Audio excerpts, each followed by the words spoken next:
నమస్తే మిత్రులారా, నేను జర్నలిస్ట్ రమేష్. ఈ రోజుతోటి గ్రామ పంచాయతీ ఎన్నికల మూడో విడత కూడా ఫినిష్ అయిపోతుంది.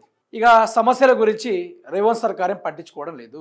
ప్రజలు బాగా ఇబ్బందుల్లో ఉన్నారు, అదేవిధంగా ఎన్నో కష్టాలతోటి ఇబ్బందుల్లో ఉన్నారు. అయినా కూడా ప్రభుత్వం ఎటువంటి రెస్పాండ్ కూడా లేదు. మరి రాష్ట్రంలో ఉన్న అధికారులు ఉన్నారో, లేకుంటే ముద్దు నిద్రలో ఉన్నారో, లేకుంటే గంగలో కొట్టుకోబోయారో కూడా తెలియని పరిస్థితులు ఉన్నారు. కలెక్టర్లు కావచ్చు, ఎస్పీలు కావచ్చు, సిఐలు కావచ్చు, డీజీపీలే కావచ్చు, ఎవ్వరు కూడా ఉన్నారో గోదావరిలో కొట్టుకుపోయారో కూడా తెలియదు. సో ఇదే నేపథ్యంలో రేవంత్ రెడ్డి రాష్ట్రంలో ఒక సమస్య తలెత్తినప్పుడు 6 గ్యారెంటీలు ఎక్కడరా అని ప్రశ్నించేటప్పటికీ రేవంత్ రెడ్డి తెలంగాణ వదిలి పెట్టుబడుల కోసం ఢిల్లీకి పోతాడని పారిపోతాడు. ఏదైనా అడిగితే రాష్ట్రంలో ఏదైనా సంచలనంగా ఏదైనా ధర్నాలు గిట్లా ఏమైనా జరిగితే రేవంత్ రెడ్డి వెళ్ళిపోతాడు. రైతు బంధు ఎక్కడరా, పొలం దున్నుకుంటున్నాం అనగానే చలో మనం మెస్సీ ఆటలు పెట్టుకుందామని అటు ఉరికిండు. మరి తులం బంగారం ఏదనగానే రేవంత్ రెడ్డి సర్పంచ్ ఎన్నికలు పెట్టుకుంటున్నాం, గెలిచేది నువ్వా సచ్చేది నేను అనుకుంటూ ఆ విధంగా వీళ్ళు తెరలేపుతూ ఉంటారు.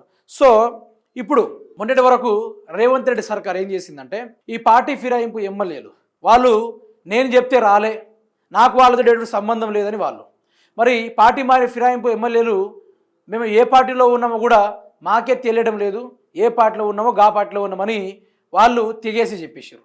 అధిష్టానం పెద్ద దగ్గరికి పోతే మిమ్మల్ని ఎవరు రమ్మన్నారు, మిమ్మల్ని ఎవడు కాపాడుతా అని చెప్పిండు, ఇది కొత్త సమస్య మాకెందుకు అన్నట్టుగా అధిష్టానం చేతులు ఎత్తేసి, ఇటు రేవంత్ రెడ్డి చేతులు ఎత్తేసే, అధిష్టానం కూడా చేతులు ఎత్తేసే. ఇప్పుడు ఏం జరిగింది మిత్రులంటే, లాస్ట్కి కోర్టు ఓ 5గురి పైన కీలక నిర్ణయం తీసుకోండి గడ్డం స్పీకర్ గారు అని చెప్పారు. అయితే గడ్డం స్పీకర్ గారు రేవంత్ రెడ్డి ఆదేశాల మేరకు మీరు వాయిదాల మీద వాయిదాలు అడగండి, ప్రభుత్వం మనదే, మనమే ముఖ్యమంత్రులం, మనమే మంత్రులం, మనల్ని మించినోడు ఎవడు, ఏమైనా ఉంటే మనమే చూసుకుందాం, కోర్టు ఎంత, కోర్టు లెక్కెంత అనుకుంటూ కాంగ్రెస్ ప్రభుత్వం చేసిన విధానాన్ని కూడా మనం చూసాం. కోర్టు చూసి గడ్డం ప్రసాద్ గారు నిర్ణయం ఎందుకు తీసుకోవడంతో మాకు అర్థం కావట్లేదు, కానీ ఈ యొక్క December 31 ఈ న్యూ ఇయర్ మరి జైల్లో జరుపుతారా లేకుంటే బయట జరుపుతారా అనే వార్నింగ్ కూడా భారతదేశంలో ఎవరికి అయినంతగా గొప్పగా గడ్డం ప్రసాద్ గారికి వార్నింగ్ ఇచ్చారు. దీంతో రేవంత్ రెడ్డి ఇటు కోర్టు మీద ప్రజలు తీసుకురాలే, ఇటు పార్టీ ఫిరాయింపుల ఎమ్మెల్యేల మీద ప్రజలు తీసుకురాలే, ఇరికించింది మాత్రం సొంత ఆ యొక్క స్పీకర్ని ఇరికించేశాడు. అయితే ఎవరి మీద వేటు తీసుకోబోతున్నారు, ఆ వ్యవహారం ఏందో ఒకసారి చూసుకునే ప్రయత్నం చేస్తే, నేడు మధ్యాహ్నం 3:30 గంటలకు 5గురు ఫిరాయింపు ఎమ్మెల్యేల అనర్హత పిటిషన్లపై తీర్పు ప్రకటించనున్న తెలంగాణ స్పీకర్ అరకెప్పుడు గాంధీ తెల్లం వెంకట్రావు, బండ్ల కృష్ణమోహన్ రెడ్డి, ప్రకాష్ గౌడ్, గూడెం మహిపాల్ రెడ్డి బీఆర్ఎస్ దాఖలు చేసిన అనర్హత పిటిషన్ పట్ల తీర్పు ప్రకటించనున్న స్పీకర్ గారు. అయితే మన గ్యాంగ్ ఎవరంటే ఈ గ్యాంగ్ అండి, అరకెప్పుడు గాంధీ కావచ్చు, తెల్లం వెంకట్రావు కావచ్చు, గూడెం మహిపాల్ కావచ్చు, మిగతా తదితర పెద్ద ఆయన కావచ్చు, వీళ్ళందరూ కలిసి వీరిపైన ఈరోజు వేటు విధించడం జరుగుతుంది. మరి స్పీకర్ గారు దీనిపైన ఏం ఆదేశం తీసుకుంటారు, మరి December 31 కూడా దగ్గరలో వస్తూ ఉంది. మరి గడ్డం స్పీకర్ గారు బయట ఉండి న్యూ ఇయర్ జరుపుకోవాలనుకుంటున్నారా లేకుంటే లోపల జరుపుకోవాలనుకుంటున్నారా అనేది ఈరోజు కోర్టు దానిపైన నిర్ణయం తీసుకోబోతుంది. అయితే చూసుకోవచ్చు మిత్రులారా, please be informed that the following disqualification petitions are listed tomorrow for the pronouncement of orders by the honourable speaker in the open court on 17th December 2025 at 3:30 PM అనుకుంటూ వచ్చింది. ఈ టైం కల్లా అనర్హత పిటిషన్లో ఎవరెవరైతే పేరు మెన్షన్ చేయబడిందో వాళ్ళు దీనిపైన ప్రసాద్ గారు నిర్ణయం తీసుకోవాల్సి ఉంది. ఆ నిర్ణయం తీసుకునే దానిపైన మరి ప్రసాద్ గారు ఏం నిర్ణయం తీసుకోబోతున్నారు, అసలు వీళ్ళపైన వేటు పడబోతుంది అనేది ఈరోజు 3:30 వరకు తేలబోతుంది మిత్రులారా.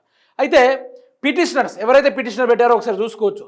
Shri కునపాండు Vivekanand, Shri Palla Rajeshwar Reddy and another, Shri Kalvakuntla Sanjay, Shri Chinta Prabhakar, Shri Kalvakuntla Sanjay. అదేవిధంగా రెస్పాండెంట్ ఎవరినైతే వారి మీద యాక్షన్ తీసుకోవాలో వారి పేరు కూడా మెన్షన్ చేయడం కూడా జరిగింది. శ్రీ తెల్లం వెంకట్రావు, తర్వాత శ్రీ బండ్ల కృష్ణ మోహన్ రెడ్డి, శ్రీ టి ప్రకాష్ గౌడ్, శ్రీ గూడెం మహిపాల్ రెడ్డి, శ్రీ అరకెప్పుడు గాంధీ, వీళ్ళపైన ఈరోజు గడ్డం ప్రసాద్ గారు కోర్టులో ఎవరైతే ఈ పిటిషన్ని దాఖలు చేశారో దీనిపైన ఈరోజు నిర్ణయం తీసుకోవాల్సిన రోజు. అంటే రాజకీయంగా వీళ్ళ పరిస్థితి ఏం కాబోతుంది అంటే, ఇప్పుడు మొన్నటిదాకా మీరు చూశారు, ఇప్పుడు తెలంగాణ రాష్ట్రంలో రైతు బంధు పరంగా, రైతు బోనస్ల పరంగా, లేకుంటే నియోజకవర్గాల అభివృద్ధి కార్యక్రమాల పరంగా ఈ పార్టీ ఫిరాయింపు ఎమ్మెల్యేలు వాళ్ళ నియోజకవర్గానికి ఎంతోగానో మోసం చేశారు. బయటికి వచ్చి వీళ్ళు ఎక్కడ కూడా బీఆర్ఎస్ పార్టీలో గెలిచినందుకు బీఆర్ఎస్ పార్టీ చేస్తున్న యొక్క ధర్నాల్లో కూడా వీళ్ళు పార్టిసిపేట్ చేయలేదు. కాంగ్రెస్ ప్రభుత్వాన్ని మెడలు వంచే కార్యక్రమంలో కూడా వీళ్ళు బయటకు వచ్చి మాట్లాడలేదు. ప్రజలు సత్య టైంలో ఉంటే కూడా వీళ్ళు బయటకు వచ్చి ప్రజల పక్షాన నిలబడింది లేదు. వీళ్ళు పార్టీ మారినప్పటి నుంచి ఒకరేమో 1000 కోట్ల తన నియోజకవర్గానికి తీసుకొస్తా అని చెప్పిండు, మరొకరేమో ఇక రకరకాల కార్యక్రమాలు చెప్పి ఈ విధంగా కేటీఆర్ తొక్కిన తొక్కుడుకు ఈరోజు ఎటు పోవాలో అర్థం కాక సతమతం అవుతూ ఉన్నారు. రేవంత్ రెడ్డి పోయి మందకు మంద 10 మంది పోయి రేవంత్ రెడ్డి చర్చ పెడితే రేవంత్ రెడ్డి నాకేం సంబంధం లేదు, మీరు ఉన్నా ఒకటే పోయినా ఒకటే, మీ వల్ల మా బ్యాచ్లో ఎవరైతే కాంగ్రెస్ పార్టీ ఎమ్మెల్యేలు కావచ్చు మంత్రులు కావచ్చు మిమ్మల్ని ఎవరు ఓర్చుకుంటలేరు, మిమ్మల్ని ఉంచినా ఒకటే ఊడదీసినా ఒకటే అనుకుంటూ రేవంత్ రెడ్డి ఆనాడే చేతులు ఎత్తేసాడు, మీతో నాకు సంబంధం లేదని. తర్వాత ఇక ఎట్లాగో ఈడ పని కుదరట్లేదు కదా, సీదా అధిష్టానానికి పోదామని గూడెం మహిపాల్ గారు సీదా మల్లికార్జున ఖార్గే దగ్గరికి రాహుల్ గాంధీని మీట్ అవ్వడానికి కొందరు వెళ్ళారు. వెళ్తే వాళ్ళు ఏం చెప్పారంటే, ఈయన అన్నాడట, సరే నేను ఎమ్మెల్యే పదవికి రాజీనామా చేస్తా, నాకు ఎమ్మెల్సీని ఇచ్చి నన్ను మంత్రిని చేయడని అక్కడ పోయి అడిగిండట. అయితే పార్టీలో ఉన్న వాళ్ళకే దిక్కు లేదని నీకే నుంచి తెచ్చేయాలే, నిన్ను ఎవడు రమ్మన్నాడు, నిన్ను ఎవడు పిలిపించిండు అనుకొని అక్కడ అధిష్టానం గర్రమన్నది. మీ వల్ల ఈరోజు తెలంగాణ రాష్ట్రంలో కాంగ్రెస్ పార్టీకి భవిష్యత్తు లేకుండా పోయింది, దానికి కారణమే మీరు, అందులో రేవంత్ రెడ్డి అనుకుంటూ అధిష్టానం కూడా చేతులు ఎత్తేసిన వ్యవహారాన్ని కూడా మనం చూసాం. ఇప్పుడు ఏం చేయాలో అర్థం కాక సతమతమవుతా ఉన్నారు. పరిస్థితులు ఎంత ఘోరంగా అయిపోయిందంటే కేసీఆర్ వదిలేస్తాడు, చూసి చూడనట్టు వదిలేస్తాడని వీళ్ళు అనుకున్నారు. కానీ కేసీఆర్ వదిలే రకం కాదు, కేసీఆర్ వదిలే రకం అసలే కాదు. తాడదీసే వ్యవహారం, ఆయనతోటి పెట్టుకుంటే నిప్పుతో గోక్కున్నట్టే అన్నట్టుగా ఆయన చెప్పిన మాట పరంగానే ఈరోజు తెలంగాణ రాష్ట్రంలో ఒక సంచలన నిర్ణయం తీసుకోబోతున్నారు. వీరిపైన కోర్టు యాక్షన్ తీసుకోబోతుందా? గడ్డం ప్రసాద్ గారు నిజంగానే వీళ్ళు మా వాళ్ళే కాదని మరి అక్కడ గవాయి వినిపిస్తారా, లేకుంటే స్పీకరే జైలుకు పోతారా అనేది కొంత మాత్రాన ఇది తేలబోతుంది. ఈరోజు 3:30 వరకు నిజాలు ఏందో మొత్తం బయటపడబోతుంది. మరి బయట ఉండేటోళ్ళు ఎవరు, లోపల పోయేటెవరు కూడా ఆ టైంకి పూర్తిగా తేల్చే వ్యవహారం కూడా ఉంది.